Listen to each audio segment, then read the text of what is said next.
Bubble, bubble, bubble, crash, crash, crash. That's all I hear from the newspaper, speculators, and real estate experts out there. Are we in a bubble? When's this bubble gonna burst? Really, what's even a bubble? Stay tuned to this episode of Prime Properties TV. I promise you, it'll be worth it.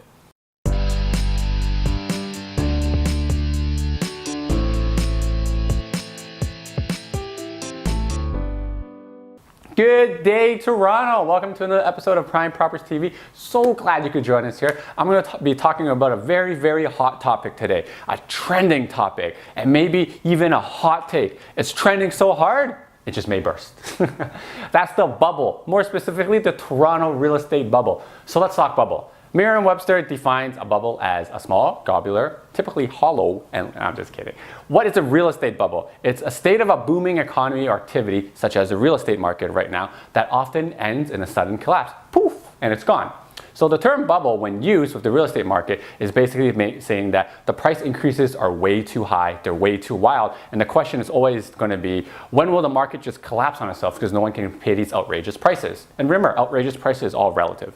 Now, pretty self-explanatory, right? If you would like an analogy, think of a bubble like this. You're at an auction house. You're sitting there in a room just feeling the vibes, like, oh, that's kind of cool, I've never been here before. All of a sudden, the next prize to be auctioned out is an 1800s Victorian chandelier. You're like, oh, that's pretty cool. Maybe I'll just buy it. You put your hand up, $50,000, and the guy beside you puts his hand up and auctioneer yells, $75,000. Then the next, and you're like, whoa, I want that even more now. You go, hand up. $100,000, and the other guy goes, oh man, this jerk right now just put up his hand again. And then the auctioneer goes, $125,000. And then you're like, oh my God, is this actually really worth that much? Maybe I should bid higher for this. And you're like, $175,000. And he goes, $175,000. Then you get competitive, and you go up, he goes up, he goes up, this goes up, it goes back and forth. But you know what? You finally win this 1800s Victorian chandelier at $300,000. You've accomplished this feat. You've won the battle, but you've lost the war. You go up there to shake the auctioneer's hand out there, and that's the moment you realize there's nobody out there that's going to pay $300,000 for this chandelier.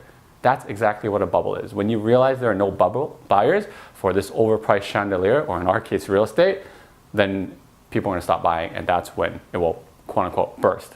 Now, if you want to get technical, you don't actually know or will know whether we're in a bubble or we're going to be in a bubble. It's kind of ironic because you'll know when we're in it. So by definition, a bubble or crash is actually when the prices drop more than 20% over a period of time. Now, whether that's 1 year or 5 years, it doesn't really matter. As long as it cumulatively goes below 20%, that's defined as a bubble or a crash.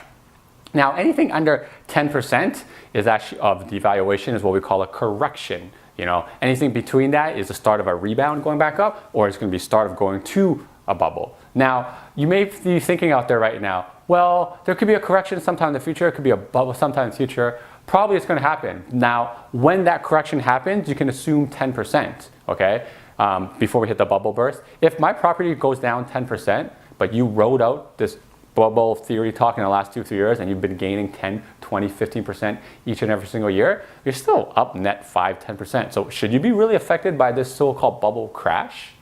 Really, you kind of have to ask yourself. So, you know, we go back to the question, are we in a bubble? I actually don't know. No one really knows. Remember, you only know when we're actually in there. And we'll find out when the market conditions change. Now, will I lose my fortune if the next bubble or correct happens?